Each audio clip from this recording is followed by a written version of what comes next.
Gentlemen of the Peugeot board, the reason I have brought you here today is because I think we might win the Le Mans 24-hour race this year. Incroyable! Oui, zut alors! Unbelievable! Yes, it really looks like 2009 could be our year.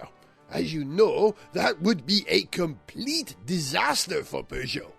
If we won, people might want to buy our road cars, and that would mean we would have to restart production at our factories that we have just spent so much money closing down.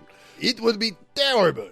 So, I ask you, please, think of some cunning scheme which would stop us from actually winning. Now, the phone. That is both strange and convenient. Hello? Hello, is this Le Stain d'Amour Dry Cleaners? Dry cleaners? Mais no, this is the boardroom of one of the largest industrial concerns in all of France. Good. When will my trousers be ready? We do not have your trousers. This is Peugeot you have called. You appear to have made a foolish, easily avoidable, and ultimately embarrassing mistake. Who is this anyway? It is Sebastian Bourdais. Oh, well, that explains a lot. You are clearly prone to errors. Sebastian Bourdais. Don't hang up, Monsieur Bourdais. I think we may have some work for you.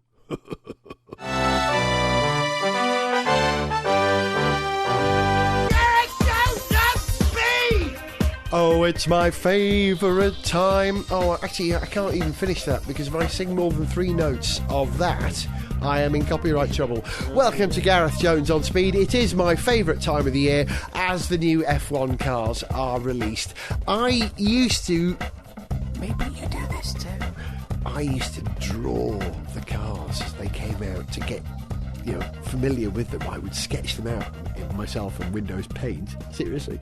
But I would also collect the pictures of the new cars and some new shots of the F1 cars. Oh, look, and send them to... Well, I've done it to you, Zog, haven't I? So you're not talking about when you were like 16 or even 8 or something. You're talking about... well into your 30s at least. This is Richard Porter, and with me is also Zog. How you doing, guys? Welcome to the show. Thank you very much for putting up with me and my obsessiveness. Are you obsessed with the new F1 cars as I am? Do you get excited? I get excited, yeah. It's particularly in a year when there are technology changes. We're going to see more variation in the cars than typically will between years. Yeah. Because when rules stay static, designs stagnate. They stagnate because people are getting closer to optimum solutions, and there's less room for innovation. There's room for innovation this year, so we're seeing a lot more difference between the cars. Noticeably longer wheelbases on some of the cars, doing different things with the front wings, and even one or two little. Ferrari have got this odd thing going on with their mirrors. They seem to have found something, some way of introducing an aerodynamic element. Yeah, Ferrari have managed to spot something in the rules which allows you to stick your wing mirrors on stalks which come up from the floor pan, conveniently creating a very narrow turning vane like those tower wings, which will at least manage the airflow in a way that they weren't allowed to do under the laws, under the rules. So that's a bit of a imaginative sidestepping. As we know, Ferrari are always an absolute stickler for the rules, so they must have been looking at them quite hard. Very good, Richard. My mate Bobby... No, I'm being absolutely serious. Stickler for the rules, Ferrari. Serious face. He did have a straight face when he said it. I can.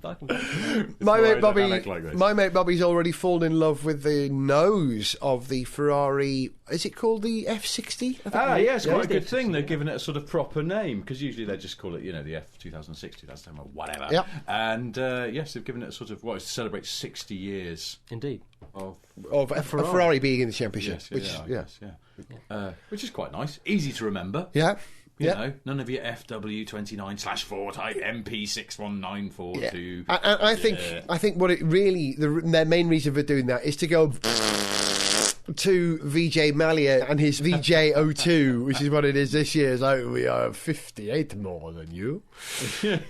So which one do we like the look of? What do you... I like the Ferrari. I tell you what I like, the front wing mounts. On the Ferrari. It's got these lovely kind of boomerang front wing mounts. Bamboo. Not bamboo, that would be rubbish. It's fine. Bamboo is in many ways a useful wood, an underrated wood. Fine construction trims material. the interior of some Aston Martins. However, F1 now goes to China. The heightened risk of panda attack means it's just not worth it. Oh, dear me. It's very slowly moving towards the pit garage. God, they're lazy, aren't they, pandas? Don't get me started on pandas. Don't get me started on pandas as well. I love a panda. There's a difference between the giant panda and the red panda and their species categorisation. Oh, I can talk about that. But let's not. Let's talk about Formula One cars. They're just big fat lemurs, in my opinion. Anyway, the new Ferrari's got that lovely pointy nose and those lovely front wing mounts. Oh, gorgeous, isn't it? What a sculpted Coke bottle rear end it's got.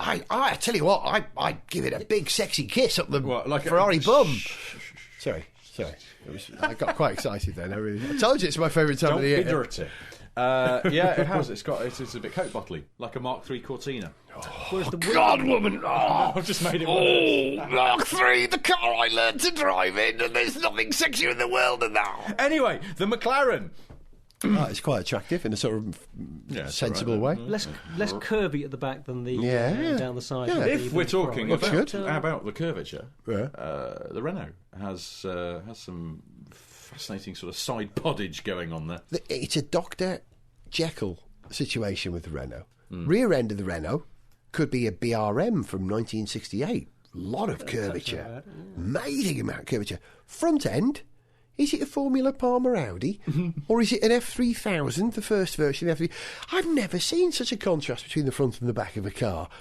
Since the Tyrrell P34, which had 6 wheels. Bizarre! It's like a chisel at the front. It's a noticeably wide nose, whereas most of the other cars have gone for much narrower. Williams is nice and narrow. The Ferrari's got narrow. There's a trend for a bit of sculpting on the sides of the ends of the nose. There's a bit of an odd sculpting thing which I've never seen going on before, which apparently is to turn the section where the front wheels are mounted into there's this sort of guppy thing that goes underneath here as well, and it's to create an area of low pressure here, so it gets a bit more downforce from the body because the front wing isn't doing what it should do. Do you know what I like about when they do these new aero things is that they all then announce their cars, and that genuinely there must be some trepidation that they then look at the next door's car and go, oh God, why didn't we think of that? Yeah. It's obvious now. Yeah. But we're now in one of those moments when the designers are casting around for solutions in a way that they haven't had to so much, because particularly with the change to slick tyres, that's going to be the biggest difference in terms of how the cars are handling and how they deal with the different weight distribution setup that's going to require. And so they're going to be coming up with different solutions. Yeah, whose is going to be the best? It's funny you mentioned the sort of F3000 or even the Formula Palmer Audi thing, because you're saying that they roll out these cars and you're all excited to see them, and I have to admit, being quite shallow, I always just sort of instantly, the first thing I think of is purely the aesthetics of them. I think this is fundamentally an ugly season we've got coming up, because the cars just look out of proportion. Now, I know it's because we're used to a certain look from Formula One cars, but now they seem to have gone all sort of flat, wide noses, and then basically a sort of cut-out cornflake box on the back. It's the back for me that is maybe the area where they're not looking quite right. I think they just look too small at the back, too narrow. Yeah, it's like someone sort of taken the thing and squashed it at the back. You don't really have to get used to these front wings, guys. It's my opinion. Because they're all going to get broken off in first corner incidents. Yeah, exactly. They're so wide, and they're apparently, according to the drivers, they're invisible. The extremities are invisible to the drivers, and they're broader than the front wheels. Yeah, by lap 3, there's only going to be one car with the front wing left on it. I think there's a solution to that, and it's something that many people have in their road cars already. Parking sensors. I like the way you think, Mr. Porter.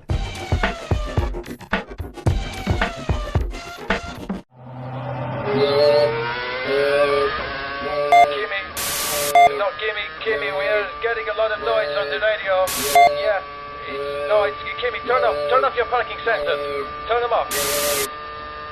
No, Kimmy, still same problem. It's still same problem. We can't. No, it's terrible noise. Parking sensors making terrible noise. I think that's actually him talking. Mamma mia!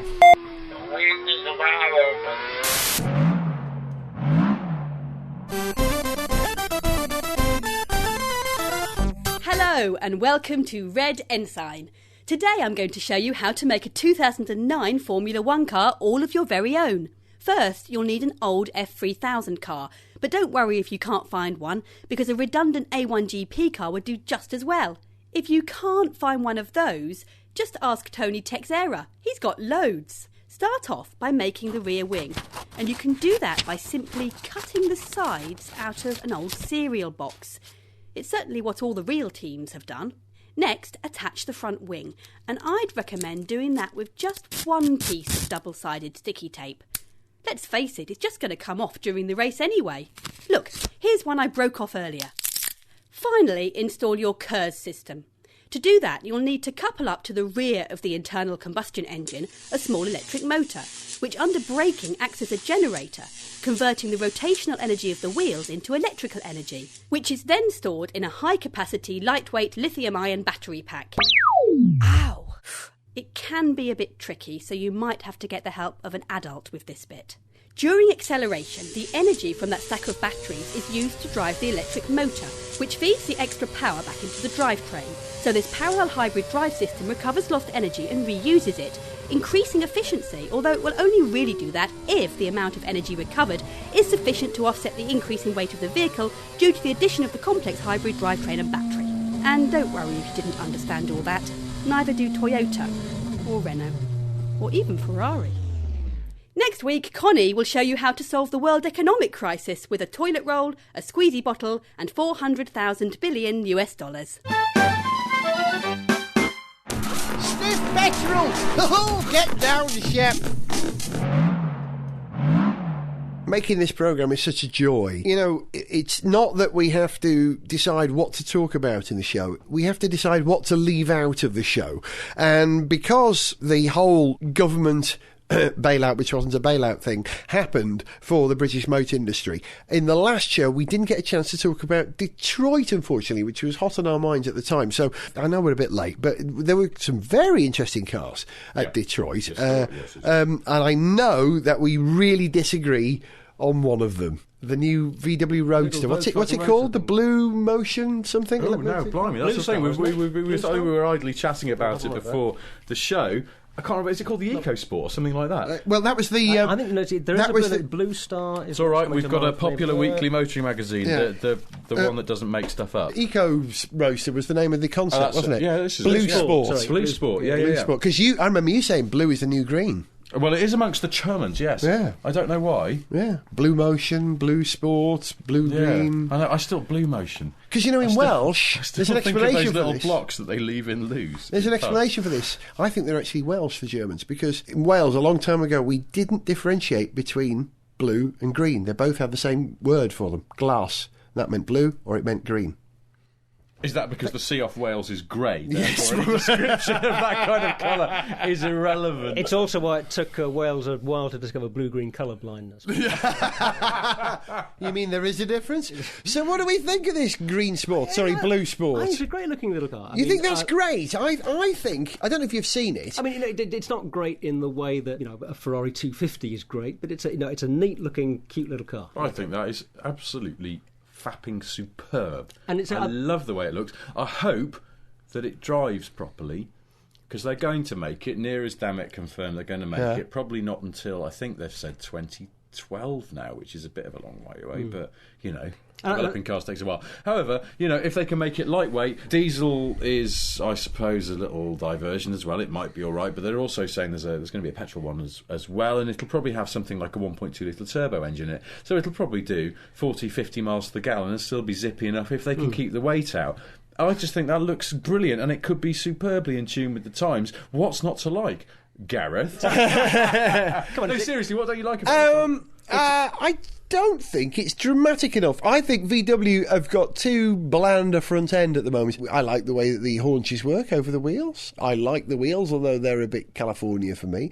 I think the headlamps are a bit... I think that's a bit Japanese, isn't it? Not very European, those headlamps. You're just picking on details, though, because there's an overall thing, and I think this is something that a two-seater Roadster, particularly sort of mid-engine one, or for that matter, a front-engine one, because we like an MX-5. We love an the older MX-5, yeah. Two-seater Roadsters. It's just, they're one of those things, if you love cars... they touch your heart, apart from MGBs, because they're awful. But everything else, there's just something about them. Austin Healey Frog Eye Sprite, something like that. Smart Roadster, you just can't help but... Even though they're technically not very good sometimes, Smart Roadster being a case in point, and I had one for a year, and I adored it because... little open-top cars, essence of summer motoring, fantastic. It's something. I think that's the thing. I think it's great to see somebody having a modern, intelligent shot Yeah. at a new design. Yeah. And I don't have a problem with the diesel power plant at all. I think I don't. Great way of trying to come up with an economical but fun little sports car. It's And- as sensible as Angela little cars Merkel. like that should rev for some reason. You always because they're the kind of cars that you do, and it's one of the cars where it goes, "Oh, it's only got 5-speed gearbox," but in that case, it doesn't really matter because you'll always be driving down country lanes in it. In your mind, at least. I mean, that doesn't really happen. But in your head, as soon as you see one of those, you go, "Oh, well, it'll bound to be affordable," because actually the genius of proper two-seater sports cars like that, they should be affordable, and therefore you could dream of having one, but actually, it's not that distant a dream. Save up a bit. And you can go and do it. It's not like...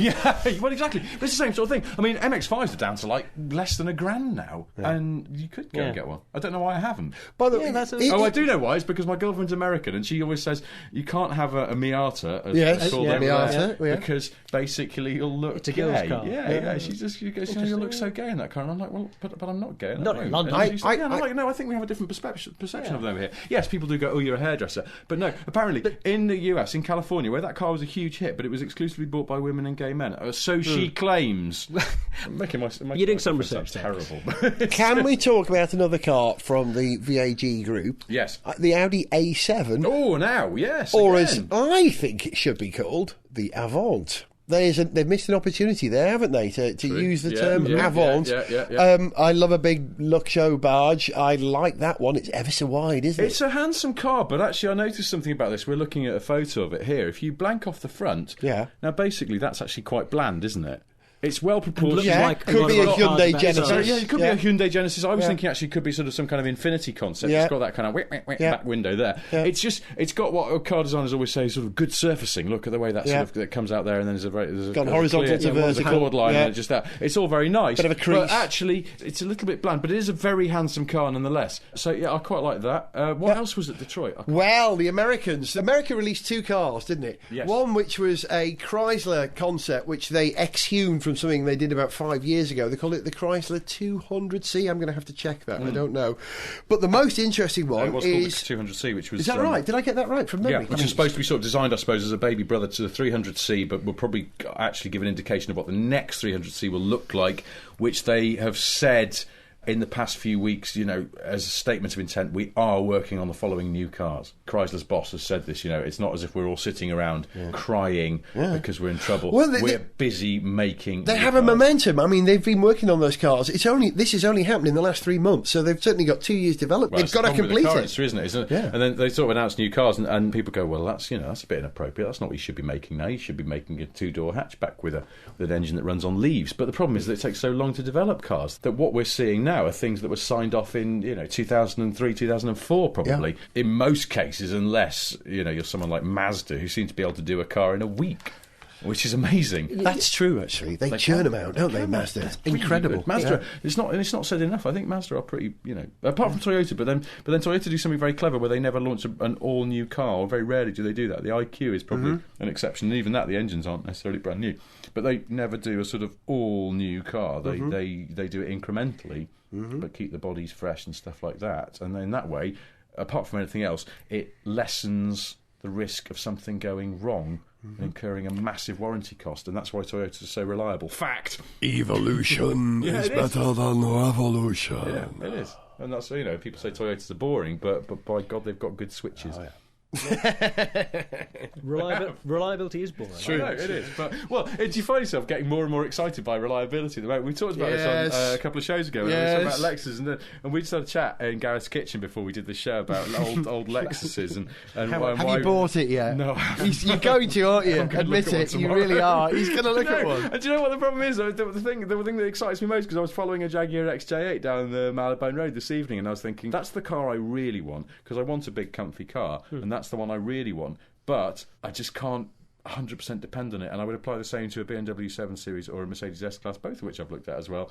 And I just think, because I want reliability in an old car. Now, I think that makes me technically old. I'm 33, going on 63. Can I call this meeting to order? Sorry. I want to talk about this Caddy in a minute, this Cadillac. Yes. But just being as we're on this little avenue, this you're talking about the potential of Lexus ownership for you coming very, very soon. I know. Yeah. And do you know what I realised? The other You've thing got we were talking 30 about, seconds. Before we started recording the show as well, I was talking about how I was doing my tax paperwork the other day, and I was listening to some old shows, and I realised something that I did in an old show where I was mocking Lexus owners and going, I drive a Lexus. Forgetting, A, that I quite fancy one at the moment, and B, you've already got one. Which actually, I listened to it, and I was there, and I was busy sorting out my bank statement so I can give it to my accountant, and I suddenly went, oh my God, that was really rude. I'm nothing if not a man of contrast. Anyway, sorry, what were you going to say? So that 30 seconds. You're going to tell us about the Lexus you're going to buy. I'm not going to buy it. Stop me from buying one. I don't need it. No, I'm not going to stop you from buying a Lexus. There's nothing to do with it. But tune in for the next show to find out if I've bought a Lexus I don't need for less money than a really nice watch. But here's the thing, Zog, you've got 30 seconds. Here's the headlines on the last 2 weeks you've had driving a Lexus, haven't you? Yeah, with driving a 220D for the last couple of weeks, whilst the 944 has been having a dent or two pulled out of it. And a couple put in, new ones. Yeah, that's another story. It's been fantastic. It's a lovely car to spend a couple of weeks with. I love the headlight beam dip adjustment, lovely little feature. That's been like a legal requirement on all new cars since about the 90s. No. But the manual adjustment? Really? You both drive older cars now, don't all you? the time. Well, yeah. I often drive new cars. No, but you also know, here's the point. You Gareth, Mr. Jones, drive an old car that was imported from Japan. Yeah. European legislation doesn't apply. And also, all the new cars you drive now are really, really flashy and have got xenon headlights. So that's by law, they have to have automatic adjustment, therefore the switch is blanked off. All new cars have had to have that since about 1990, I guess 95, 96. Oh, I must drive a cheap And car. it is quite cool. No, it's great. Have you never seen as well? And Gareth, you have seen this in one of the really expensive cars you drive. I'm mocking you. Under EU hypocrisy laws, you can now kill me. But on a lot of cars with xenon lights, because by law they have to have self-leveling, because otherwise there's a risk that you could blind people with the lasers coming out of your headlights. A lot of xenon headlight cars, when you start on the ignition at night and then turn the headlights, they then self-level themselves, and it's actually like watching a Jean-Michel Jarre concert, because they do go bzz. My old Seat Leon was just my eyesight. had directional headlights and self-leveling xenon things as well, and what would happen is they would start cross-eyed and low, and then they would go bzz, up like wonderful and straighten out like ahead. Rendezvous with London. It was brilliant. I used to sometimes go and sit in it and turn the headlights on at night for no reason at all. And that's why we've got you on the show, Richard. Because I'm a loser. Where were we? Zogs. Well, I was just going about all the newfangled gadgets they had. They had these things called Seat belts, which I believe strap you to... No, I'm sorry. An unlockable fuel cap. A metallic paint. And flashing lights at the side rather than little stalks that come out. Yes. The chap with the red flag. No man walking in front of the car. No, the headlamp levelling thing, there we go. That's a bit of EU legislation. Well, I didn't know that was a requirement. But, also, xenon headlights, by law, in the EU have to have headlamp washers because they run at higher temperatures, and there was a concern that those temperatures could bake dirt onto them, and then they'd start to get refracted off at zany angles and blind people again. So you have to have headlamp washers. BMW M3 CSL, last shape... This is all going to get cut out. Not now. Because I've just said that. But no, old shape BMW M3 CSL, the first shipment to the UK, they all arrived. They'd forgotten to put the headlight washers on. They had xenon lights. They had to go back to headquarters and have them fitted because it's illegal to not have them. Well, another fact. I never knew that. I've gone mad. I don't know what I'm talking about. I'm sorry. Well, the Lexus was lovely, and now it's gone back. Nice. It's nice to have the Porsche back, but it was lovely to have the Lexus for a couple of weeks. I'm glad to hear it. I feel part of the Lexus family now. I'll tell you that. Well done. Can we all stop talking about Lexus, please? Yes. Well, that's it. We haven't got time to talk about this new Cadillac Converj. Actually, we have. Cadillac released a smart move, I think, right? If you're a bit strapped for cash, this is what you do. This is kind of what the supermarkets Britain, I think, are doing at the moment. They're repackaging their cheap stuff as expensive stuff to make more profit. And what they've done is they've taken the Chevy Volt platform, which, now, is this a plug-in hybrid? It's a range extender, isn't it? Yeah. It's a range extender, so it's a battery-powered car, and you charge it up by plugging it in at home, but it's got a small engine, 1.4-litre turbo, if I remember, which charges up the batteries when you're on long journeys. Smart solution. Zog proves that solution, I know he does, right? So taking that same platform, they've slapped on that gorgeous, and I do mean gorgeous, is it a Simon Cox? Is it who designs for I don't know whether Cadillac? he did this one, but he certainly is the guy who came up with that look that all modern Cadillacs have, and he came up with it in Birmingham. Great. He's based in Birmingham. That's which fair enough. He didn't want to move to America, so they said, well, all right, you can do our advanced studio, and it'll be in Birmingham. I remember seeing the conventional Postlethwaite syndrome. Approach. Do you remember when he did that Ferrari? I'm not moving to Italy. Your doing it design here. office is in Guildford. That's right. Yeah, Ferrari, Guildford. So I remember seeing what was the CTS coupe at the British Motor Show, and I remember thinking what a glorious motor vehicle that was at the time. And the idea of having it with the Volt underpinnings, very smart. Is this the car to save General Motors? You have 20 seconds to answer that question, Richard. What, the Cadillac one? Yeah. No. Thank you. But the Volt is. I mean, the Volt could be. I don't know. Yeah. I worry about it in that respect because I think that actually the startup costs of making a car like that and building a car, because the thing is, the American motor industry was very... why am I talking quickly? 20 seconds. Yeah. It's like when we were whispering in that Lexus the other week. Stop mentioning Lexus! I think the thing is, that, one of the reasons the American car industry was profitable for a while was because they were essentially turning out the same tin boxes all the time, and they just got economies of scale. It was just a cookie cutter principle, particularly with the big trucks. The development costs of those big ladder frame chassis were amortised back in the 60s, probably. It's just very, very simple. And when they start doing something more complex, you can't imagine how complicated it is to build a car, because you've got to have a production line where you put each bit in turn. It's got to be efficient and it's got to be simple, so that it can be done with a minimum number of people as quickly as possible. And suddenly you've got to do something that's not your normal stock in trade, which is making essentially now for GM. Are you saying they're out of their depth? Bog standard front wheel drive cars. I don't think they're out of their depth, but I just think that what is that? Yeah, it's a more expensive production process. And there was a theory a while ago that Toyota were losing money on early Priuses because that was so complex to do, and the materials that went into it were so expensive. I suppose the Volt... They've got it back in volume. They've got it back in volume. But and Toyota, if anyone's going to make money, eventually it's going to be Toyota, because they just absolutely refine the production process to the nth degree. General Motors, are they any good at that? Can they do this? I don't think the Cadillac could, over the long term, actually be the saviour of them, only as much as they'll be able to charge more money for something that is fundamentally predicated, or the sums are done on it being a Chevy, ergo a cheap car. I think I just said ergo. They've done it before. They've done it before. Do you remember the J cars? Was it where they strung a Chevy, a Pontiac? J-car was the Vauxhall Cavalier in this country. Cavalier, the first front-wheel drive Chevy car. Cavalier. There's a good story behind that car, which I won't bore you with now, but it was the sort of one of the first proper global platforms, and possibly underrated, in that, when people talk about the world car, the Ford Mondeo, when it first came out in the early 90s, it was a world car. They tried to sell it in the States, it bombed. The GM J car was a proper world car, because they didn't make too much song and dance about it, and they tailored it to local markets. And it was a nice Isuzu in Japan, it was a Chevy in the US, it was a Vauxhall and an Opel in Europe, and they sold that all over the world. It was a Holden in Australia. It was a genius bit of work, and it was a fairly simple thing, but it worked. And the Volt is going to be an Ampere. That's it, and they've released a little sort of teaser sketch of it. American electric car. Yeah, we talked about Ampere before, with an A, not Ampere the unit, which has an A on the end. I like that. Volts, amps. The Volt, it does look like a car they have to make. The thing is, it's got to get out there before it is going to do anything to save the company. And what's the launch schedule? When's the launch schedule? 211, 212, I think. In Europe, 210 in the States? Because they're going to get it quite quickly to Europe, but they've already sort of said, with the release of this sketch, they're saying, look, it'll be the Chevy Volt lightly tweaked for Europe, but this is how we're going to be able to do it so fast. If you want a bespoke European car of this nature, then you're going to have to hang on a bit. So,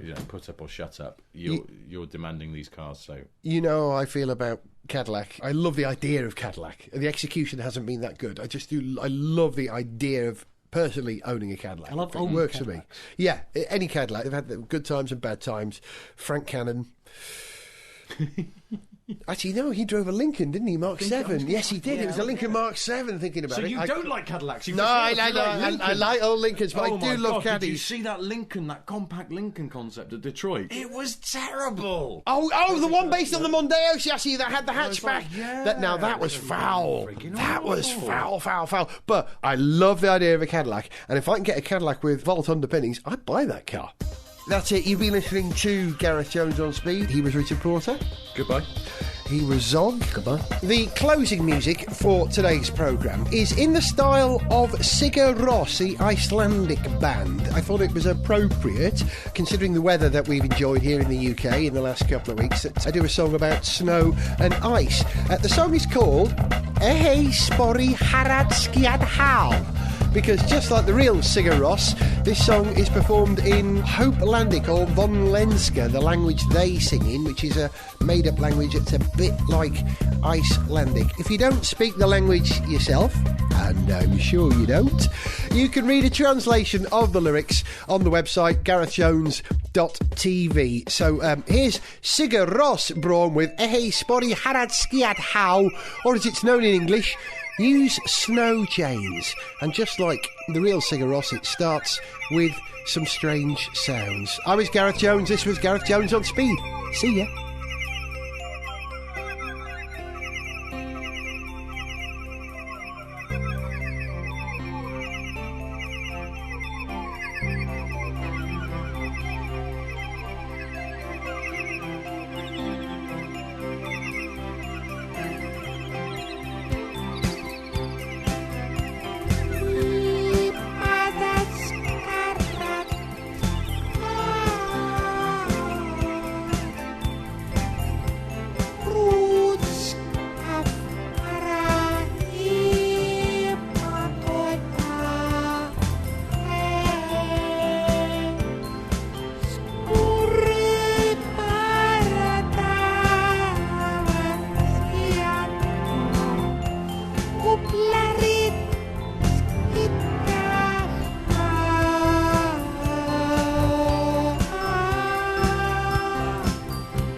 Snerting de sinding on speed at garethjones.tv.